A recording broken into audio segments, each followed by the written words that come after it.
Hello everybody, welcome to the 144 Initiative. The following audio comes from videos that were pre-recorded and had already been organized according to their topics. I've done my best to compile them here as a podcast for you to listen to and enjoy. I hope you get some value out of today's episode, and I hope to hear from you soon on Instagram @Wheeler. Well, hello and good evening to you, handsome stranger. Welcome to the first episode of what I affectionately call Project Gemini. And with this being my first official video here on this channel, there is some housekeeping that I need to get to, but we'll save that for the end of the video. I want to create a space by thinkers for thinkers without becoming some knowledge constipated philosophy bro here on YouTube, as if we need another one of those. That being said, let's get into this cook. Now, if you go anywhere near Twitter, and for God's sakes, please don't do that, you'll hear a lot of people talking about the West. They'll call it the cradle of civilization. They'll talk about the great achievements that the West has done, and they'll talk about the inventions and Western society centering in America. But they won't explain to you what actually made the West great, or what the West's contribution to civilization as a whole was, or its importance. And I guess the grand irony is that if they were ever able to do that, the West might be known for something more than oppressing other people, taking land that doesn't belong to them, starting wars that nobody really benefits from, or mistreating its own citizens. But that's too much to ask for, right? So let's talk about what the West actually is and why its rise to prominence was so important for the human race. And it could get a little bit messy because we all know those people who participate in geopolitics and socioeconomic conversations don't mean the West is in a direction when they say the West in a term. They're just referring to a bunch of countries who have a similar way of thinking and a similar way of doing things that came from a similar history of similar discussions that led us to have similar beliefs. Now, whether we can name them or not, we know that when they say the West, they're referring to places like Western Europe, the United States, Canada, Australia, New Zealand, and a few others like Portugal or Netherlands, Belgium, and things of that nature. I know, dear handsome stranger, you already know where this is going. Those are a bunch of different countries with a bunch of different histories ran by a bunch of different people, all held together by one single amorphous common thread that I have yet to describe. But I promise you it will make sense, because we're going back to the source, as in the cradle of Western civilization, as in Rome. Now, we're not going to be discussing the Roman Empire, where it came from, its geographical region, its history, or its politics, because this is Project Gemini, not Project Capricorn. I have to assume you already know those things. And it wouldn't matter anyway, because none of those things were the reason why Rome had the power that it did. And don't get me wrong, it's not like its perfect geography or its brilliant political leadership or its impressive military might or those sexy men in Spartanware had absolutely nothing to do with Rome being as successful as it was. It's more like the success of those things came from the success of something else. A tool of language. Cicero is credited with saying that the task of the educated mind is to read to lead. It's difficult to try to put a dollar amount on the amount of money spent in ancient Rome on education, but it was likely a lot. After all, these people did value education quite a bit. There were only a couple of ways to move up in society. One of them involved you being on your back, the other one involved putting a sword through someone else's, and given those facts, reading was the better option.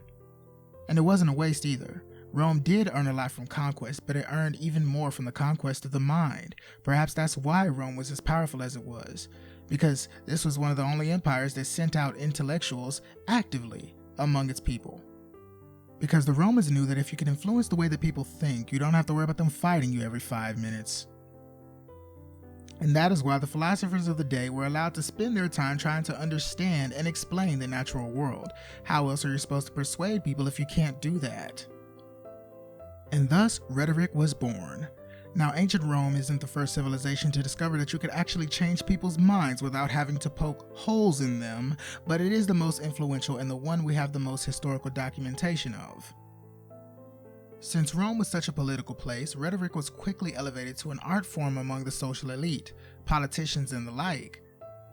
And since human beings are and always have been creatures of popularity, you could consider rhetoric the Gucci bag of its time. Everyone wanted to have a little bit of rhetoric in their back pocket. And thus, the sport of argument was born. And I say sport because that's actually what it was. Arguments, as we know nowadays, are just screaming matches between passionate people about things that they know nothing about. Argument back in the day used to involve trying to persuade people to see things your way using logic and reason. And with that, we arrive at the source of Rome's power, and by proxy, the source of the power of the West, the pursuit of truth above everything else, any passionate or personal opinions put aside in the pursuit of a higher truth. And the Romans personified truth in their virgin goddess Veritas, a maiden depicted naked to symbolize the naked truth. So then, what is the truth? We can't really get into anything religious or philosophical because that's not the purpose of this video. This video is about language and what's verifiable, the history of the pursuit of truth, and how language has shaped human evolution. We have to use something a little bit more grounded to get our definition of the truth straight. In his book, Language, Truth, and Logic, Alfred Jules Ayer defines the truth as the following. And this is a direct quote. It will be seen that in this book I begin by suggesting a statement is weakly verifiable and therefore meaningful according to my criterion if some possible sense of experience would be relevant to the determination of its truth or falsehood. Which is a very long-winded way of saying that the truth is unified experience, the sameness of perspective, something we can all agree is important because that's the way it actually happened. And even though the Roman Empire adopted Christianity under Constantine I with the Edict of Milan in 313, the public focus on rhetoric didn't change because by then, the entire language of the empire had shifted to reflect the way they valued reason and truth. People argued to find the truth, not to silence it. So it happened eventually that the language of Latinium evolved to be the perfect tool for rhetoric and argument. The structure of vulgar Latin made it heavily dependent on inflection, meaning the way something was said could completely flip the meaning of the sentence without altering its grammar. And incidentally, this also opened the door for the use of abstract language in a very concrete world. It allowed for poetry and double meanings in the language. And since the rhetorical arts were associated with the upper class, people were forced to use their own minds to interpret the things that other people say, and that made the perfect environment for everyone to pursue truth and reason, because they had to. The language structure demanded it. More than that, society reinforced it. And this made Rome a bit of a historical outlier, because for the first time in a long time, people who discovered truths that were universally provable or useful were rewarded with money and status for their discoveries, making more and more people turn into truth seekers. Go figure, right? And this is important because Latinium, or vulgar Latin as linguists call it, is the mother of all Romantic languages, those being English, French, Portuguese, Spanish, and Italian. These five brothers of language might share the same mother, and they might have inherited Latin structure surrounding truth, but they evolved quite differently. And because this is Project Gemini, we have to highlight the way that language affects the brain, because for all we know, language could very well be the largest director of human evolution. Now we'll get into the other Romantic languages in later episodes, but for now the one thing they all still have in common is the way that they leverage nuance. This coincides with our shift as a species from concrete language to abstract language. This used to be a good thing, because people were in pursuit of the same truth, the truth that fits the logical definition from earlier rather than the personal definition we know now. The truth to the originators of the Western ideal was something that they could never fully reach. Unlike us, they found it noble to keep trying. Basically, a person who was really bad at logic or rhetoric was still a Roman because they were still seeking the same truth. When you think about it, this ideology colored everything about Rome. They all pursued the impossible because it was impossible.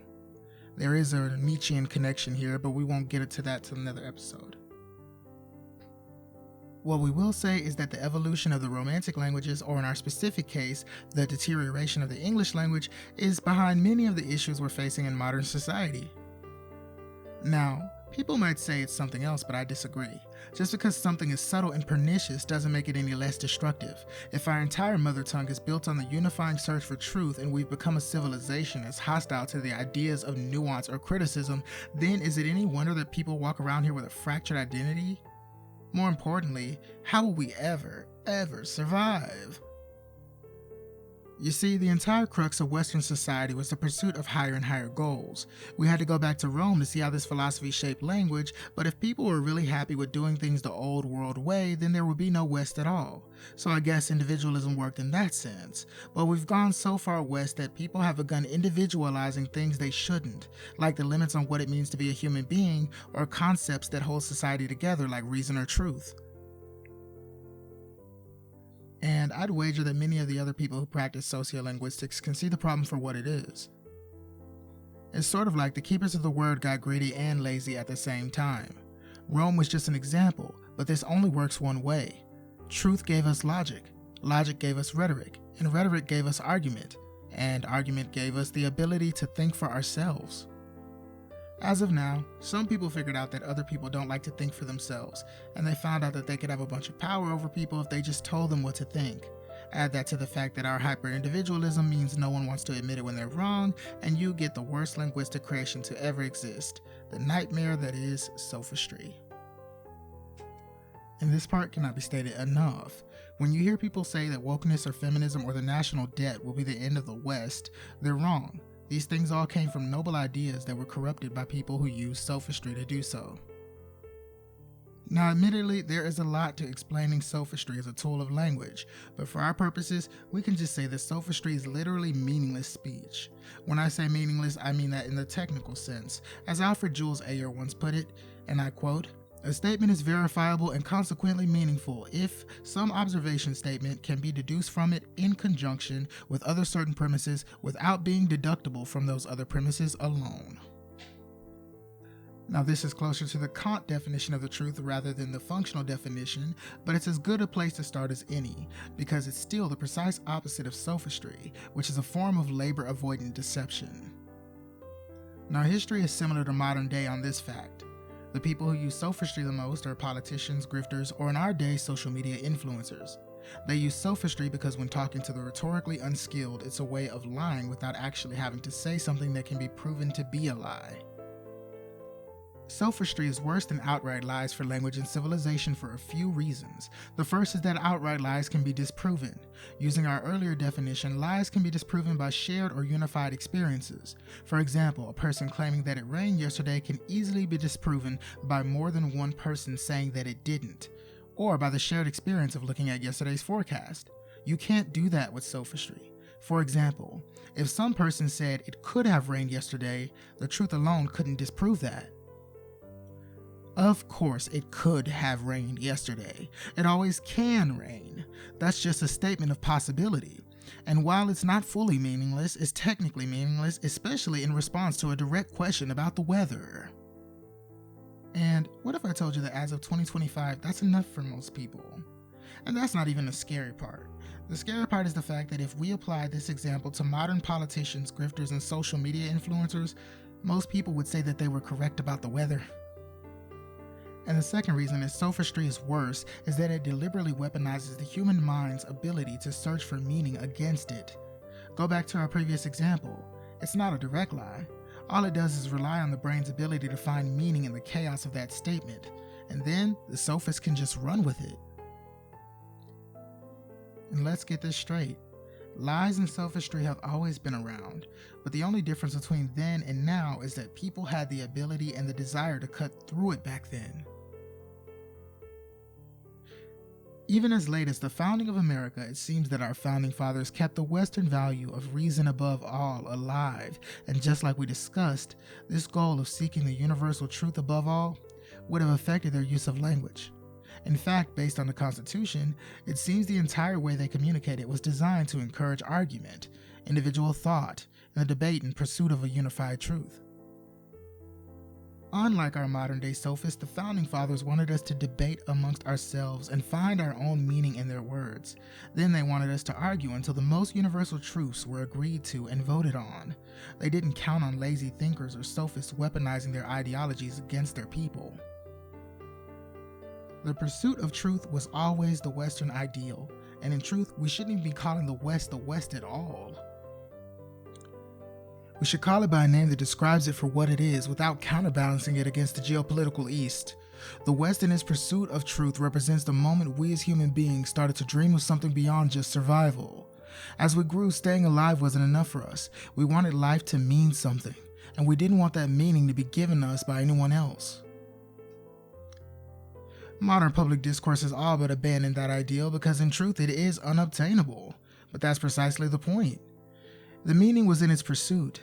The people of the West haven't entirely changed because after all, this pursuit is in our language. And as we here at Project Gemini believe, it's in our being because it's in our language. Westerners have forgotten their way because of lying politicians, grifters, and the use of confectionery language. I'm calling it that again because that is a technical term for language that doesn't do what it's supposed to do, which is to share information. There are plenty of better literal terms for it just in case you want to research them, and here are a few.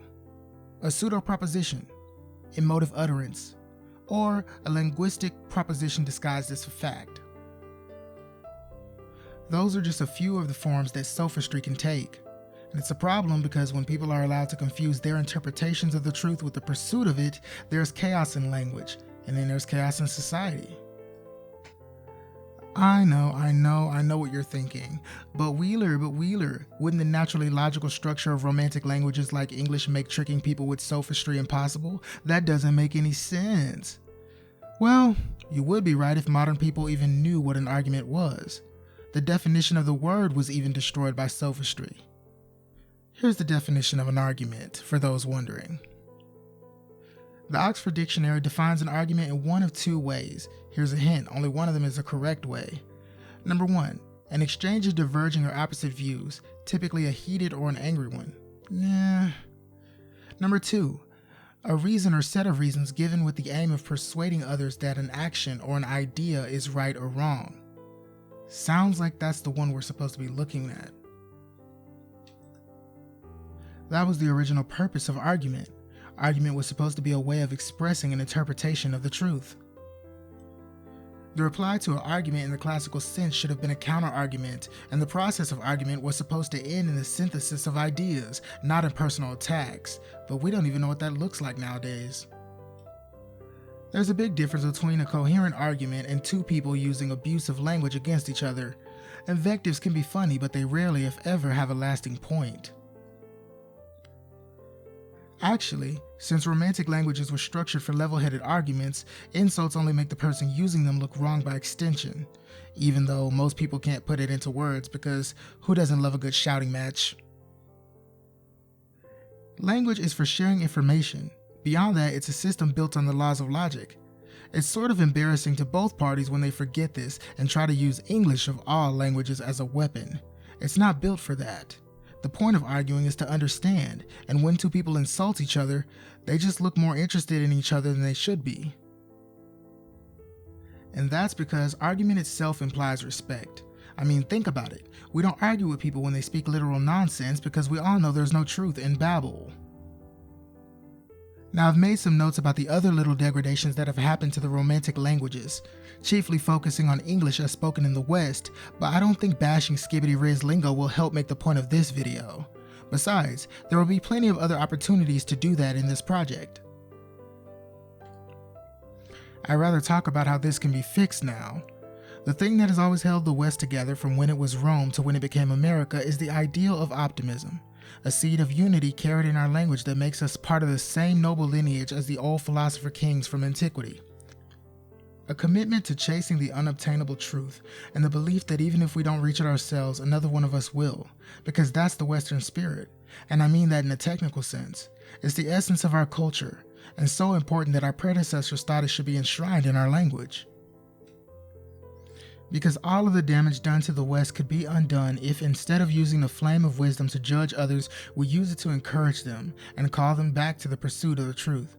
Because the goal was never really catching it. The goal was the pursuit, and it's always better to bring someone with you when you've got a far way to go. I, for one, believe that life is better and more romantic when you have someone around to keep you honest. Until next time, handsome stranger, this is Wheeler ending this episode of Project Gemini. To support the project series, like, share, subscribe, or donate what you can spare on Patreon. I can also be reached via Instagram at Wheeler, that's Wheeler, if you have any episode ideas.